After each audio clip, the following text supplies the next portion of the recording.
के may be one of the possibility है कि ये जो बलोच लिबरेशन आर्मी जो अपने आप को कहते हैं, they might be acting inside Iran. ठीक है, तो ज़ाहिर है एक तो उनकी कोशिश ये है कि पाकिस्तान और ईरान के ताल्लुकात जो है उन पर उनको कंप्रोमाइज़ किया जाए। और वैसे तो पंजाबी का कत्ल हो या किसी इंसान का हो, कत्ल तो कत्ल है। अच्छा, कत्ल तो कत्ल है, सही बात है। और खून जो है ना वो दुनिया में तो हो सकता है इसकी माफ़ी हो जाए, आखिरत में माफ़ी नहीं है। ये जो भी मेरे सुनने वाले हैं, चाहे वो ये जो BLA वाले हैं या वट एवर सो कॉल जो मुस्लिम अपने आप को कहते हैं, और वो कंट्रीब्यूट कर रहे हैं बड़े नेगेटिवली, रिक्वेस्ट उनसे यही है कि इससे बाज आ जाए। अच्छा, लेकिन वो ऐसा क्यों कर रहे हैं भाई? पंजाबियों से ही स्पेशल क्या दुश्मनी है? देखें, फिर इस बहुत मुश्किल है इसको कि सिर्फ पंजाबियों से क्यों है। मैं कहता हूँ कि पंजाबी या हम उसको पाकिस्तानी लेते हैं कि बेसिकली पंजाबी को मारना या पाकिस्तानी को मारना वन एंड सेम थिंग। सही कह रहे हैं। क्या सही कह रहे हैं? घंटा सही कह रहे हैं। तो वो उन्होंने एक जो स्पेशल मार रहे हैं वो पाकिस्तानी नहीं है। सो कॉल पाकिस्तानी है, लेकिन उनका एक्ट ऐसा नहीं है, ना मुसलमानों वाला एक्ट है, ना इंसानों वाला एक्ट है, और ना पाकिस्तानी वाला एक्ट है। तो जब खाओ माँ कसम, एक्ट ऐसा नहीं है तो नेचुरली हमारे लिए बड़ा मुश्किल हो जाता है कि उनको हम किसी ख़ास उसमें जो है ना वो कैद कर लें। तो मैं यही कह सकता हूँ कि खुदारा अपने घर को आग लाने से बाज आ जाओ। हमारा घर है तो हम हैं। अगर आपने मिसाल लेनी है तो इंडिया की ले लो कि वहाँ पे मुसलमानों का क्या हाल है। इन्हें तो बचपन से लेके आज तक सब बातें याद हैं, एक एक घटना पूछ लो। अच्छा, ठीक है, लेकिन वहाँ तो अभी भी हमसे ज्यादा मुसलमान बसते हैं। लेकिन वो जिस हाल में रह रहे हैं और बीजेपी उनके साथ जो कर रही है, अच्छा, या इसराइल जो गज़ा में कर रहा है या लेबनान में कर रहा है या अदरवाइज मुस्लिम वर्ल्ड के साथ कर रहा है, तो हम उस तरफ ना जाएं। जिस राह पे तुम चल रहे हो बेटा, एक दिन बुरी तरह फंसोगे।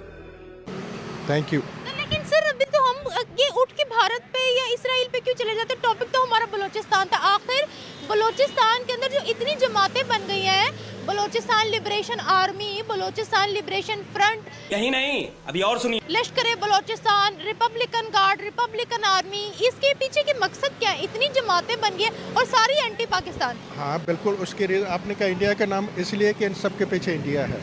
अच्छा, इस सबके पीछे इंडिया है?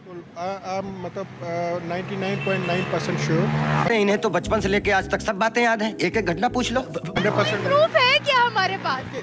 हमारी इनसाइडर जो इन्फॉर्मेशन है वो बड़ी कम है। अगर आपको कोई नुकसान पहुंचता है तो आपके बेनिफिशरी कौन है, ये देखा जाता है।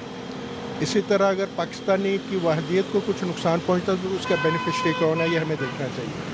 लेकिन सर 1973 की अगर हम बात करें, इराकी एम्बेसी में से हम लोगों ने असलहा लिया था, असलहा पकड़ा था हम लोगों ने, जो BLA इस्तेमाल करा था। 1973 की बात है। अफगानिस्तान और इराक ने स्पेशल सपोर्ट किया था बलोच रेबल्स को। फिर अफगानिस्तान का नाम नहीं, इराक का नाम नहीं, डायरेक्ट इंडिया का नाम।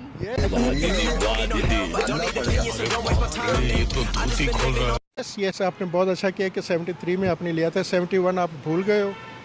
71 में जो बुक्ति मानी और ये सारा जो उसमें जो बांग्लादेश जो बना है, बांग्लादेश किसने बनाया? इंडिया ने बनाया। ठीक है, अच्छा, इंडिया ने अपना एक मकसद अचीव कर लिया। उसने कहा था 2 नज़रिया मैंने समुद्र में गर्क कर दिया, इंदिरा गांधी ने कहा था।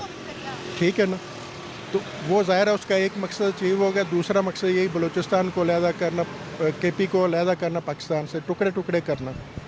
तो हम मतलब देखें, हमें ये छोटे छोटे जो है ना, ये उनके आप कह लें कि उनके प्लेयर हैं छोटे से, डोरे हिलाने वाला कुछ और है। दे आर फंडेड कहीं और से हो रहे हैं। वो तो कहते हैं कि हमने हर टेररिस्ट ऑर्गेनाइजेशन को बैन किया हुआ है। वो कहते हैं कि आप लोग खालिस्तानियों को टेररिस्ट समझो ना समझो, लेकिन हम लोग TTP को या जो जितने भी निहत्ते लोगों की जान लेती है जमातें, उन सबको हम टेररिस्ट डिक्लेयर करते हैं, बैन करते हैं। बुलशिट। हाँ, वो सिर्फ आंखों में धूल झोंकने के लिए। इनफैक्ट जो उन्होंने 71 में किया था, उनके एफर्ट है उसको रिपीट किया जाए। आप कह रहे हैं इसमें इंडिया का हाथ है? वो लोग जो प्रोटेस्ट कर रहे हैं, प्रोटेस्टर्स हैं, उनकी आखिर डिमांड क्या है? देखिए, डिमांड उनकी वो जो खातून क्या है, उनकी सो कॉल्ड लीडर जो बनी, जो भी बलोच है, उनके अगर आप सारे मामला तो उसके अकाउंट्स चेक करो ना, तो ये गेट टू नो के असल मामला क्या है। फॉरेन फंडेड है वो सारे, ये जो एजेंट्स हैं। प्रूफ है सर? देखें प्रूफ है, देखें वो कहते हैं ज़बान खल को खुदा नकार खुदा समझो। गजब बेइज्जती है। ठीक है, तो अगर आप नकार खुदा, अगर हम तो खुद का एनालिसिस है। सुने, जब हम कहते हैं ना प्रूफ है, तो हमें बहुत सी चीज़ों का हमारे पास प्रूफ नहीं होता, लेकिन हमारी जो सिक्स सेंथ और जो हमारी जो अल्लाह ताला ने हमें अकल शऊर दिया होता है, वो हमें उस रास्ते पे ले जाता है कि कहाँ पे मामला है। आठवां अजूबा देख रहा हूँ भाई। हमारी तरफ से कोई ज्यादती हुई है बलूचिस्तान की तरफ, ये बताए। देखिए बहुत कमी कुताहियाँ हैं, बहुत कमियाँ कुताहियाँ, लेकिन देखें वो एज ए इंडिविजुअल नहीं है, एज ए पंजाबी नहीं है, वो एज ए गवर्नमेंट लेवल पे हैं कि वहाँ पे या वहाँ के जो सरदार हैं सोटू से, कि उनको जो फंड मिले थे उन्होंने उन जहाँ पे इस्तेमाल होना चाहिए था वो नहीं किए। ठीक है, वहाँ डेवलपमेंट नहीं है ना, इतना जरखेज वो खित्ता जिससे पूरे पाकिस्तान को फल लग रहा है, और वहाँ पर नहीं है वो फैसिलिटी। चला हम लोगों के यहाँ किसी को मालूम ही नहीं। ये बिल्कुल ठीक है, ये बिल्कुल ठीक है, लेकिन देखें इसका हल किसी एक को मारना है, किसी दूसरे को मारना नहीं। टेररिज्म को तो सपोर्ट नहीं कर सकते हम। हाँ, तरह से किसी भी तरह से वो जस्टिफाइड नहीं है। झूठा।